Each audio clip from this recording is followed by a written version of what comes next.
سلام، به کانال ریاضیمتیک خوش اومدین. من سعیده هستم و امروز میخوام در مورد نسبت‌های 3 نفره چند تا مثال حل کنم. این نسبت‌های 3 نفره چه خصوصیتی دارن؟ توی این نسبت‌ها معمولا 3 نفر رو داریم، مثل نسبت پول 3 نفر یا نسبت سن 3 نفر. نکته دیگه ای که وجود داره اینه که توی این 3 تا نسبت یه نسبت مشترک داریم. حالا میخوایم ببینیم این یعنی چی. حالا میام مثال 1 رو توضیح میدم تا ببینیم نسبت مشترک چیه.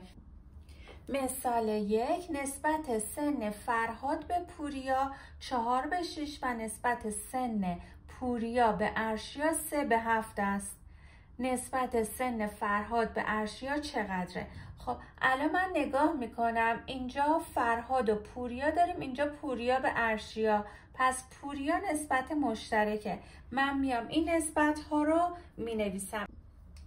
فرهاد به پوریا 4:6، پس من اینجا مینویسم سن فرهاد، اینجا هم سن پوریا.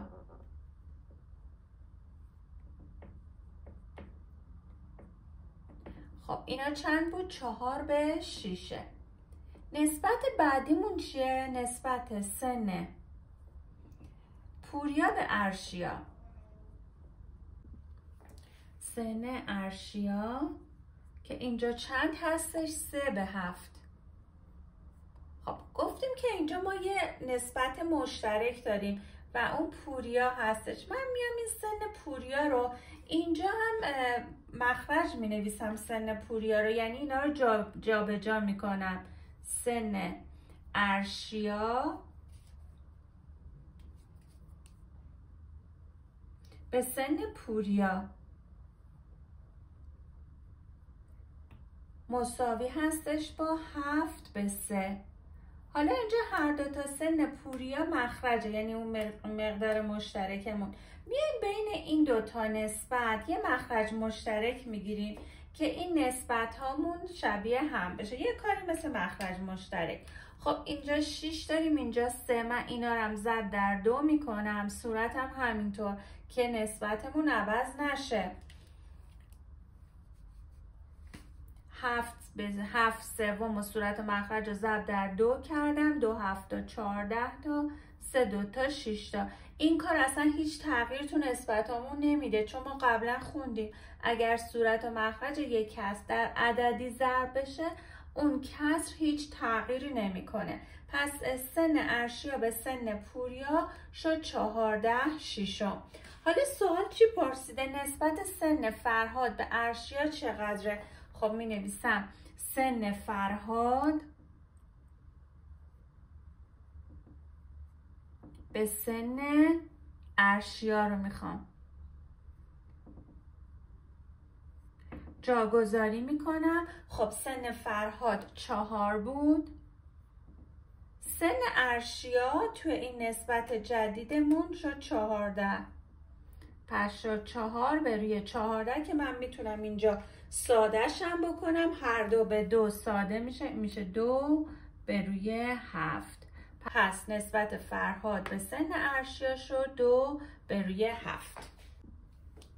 مثال 2 نسبت پول مریم به آرزو 2/5 است و نسبت پول آرزو به مینا 4/3 است.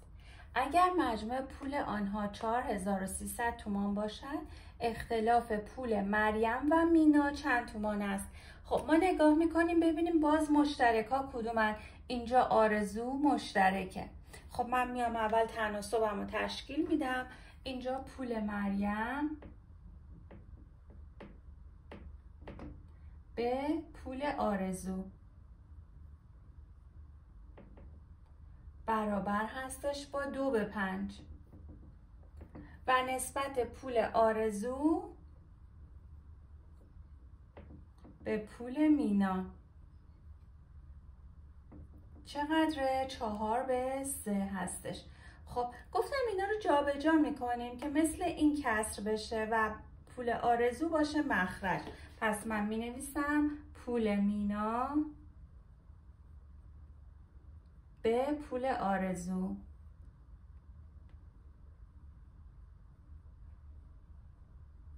برابر هستش با اینم جابجا میکنم 3/4.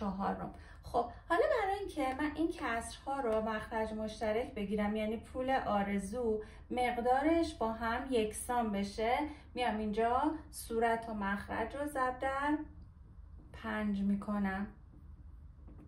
3 5 تا 15 تا 4 5 تا 20. اینجا این صورت و مخرج رو ضرب در 4 میکنم. 2 4 تا 8 تا 5 4 تا 20 تا. خب حالا نسبت هامون یکسان شد، پول آرزو یکی شد و من میتونم جدول تناسب رو رسم کنم. یه جدول تناسب میکشم اینجا. خب مریم، آرزو و مینا. خب این 4300 تومان اینجا به ما داده، اینجا مجموع پولشون هستش، پس من یه طبقه دیگه اینجا نیاز دارم که مجموع پول اینها باشه. خب پول مریم چقدره؟ 8. پول مریم 8. پول آرزو چقدره؟ 20 تومن هستش و پول مینا 15 تومن. مجموعش چقدره؟ 15 به اضافه 20 میشه 35، به اضافه 8 میشه 43. از این قسمت ما هیچ کدومو نداریم غیر از مجموع پولشون که 4300 تومنه. 4300 هم اینجا می نویسم. خب حالا میگم 43 ضرب در 100 شده. هر کدوم از اینا رو باید ضرب در 100 بکنم.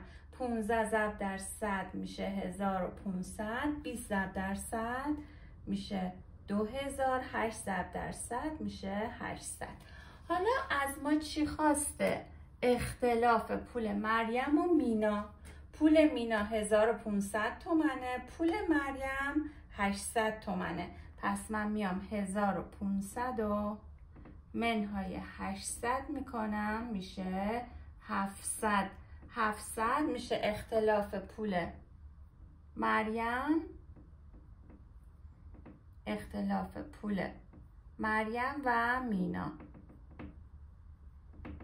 خب پس ما اول اومدیم نسبت هایی که یکسان هستش هر دو رو آوردیم مخرج و اینجا مخرج مشترک گرفتیم که اینجا بتونیم جدول تناسب تشکیل بدیم. این پولی که اینجا مشترک هستش پول آرزو یکسان بشه. 20 اینجا نوشتم، نسبت پول مریم و مینا رو هم نوشتم و توی جدول تناسب پول هاشون رو محاسبه کردم. حالا قسمت آخر که گفته اختلاف، پول مینا و مریم رو از هم کم کردم و جواب شد 700. سوال 3. نسبت تعداد کتاب‌های امیرعلی به ارشیا 5/4 و نسبت تعداد کتاب‌های ارشیا به بردیا 3/7 است. نسبت تعداد کتاب‌های امیرعلی به بردیا چقدر هست؟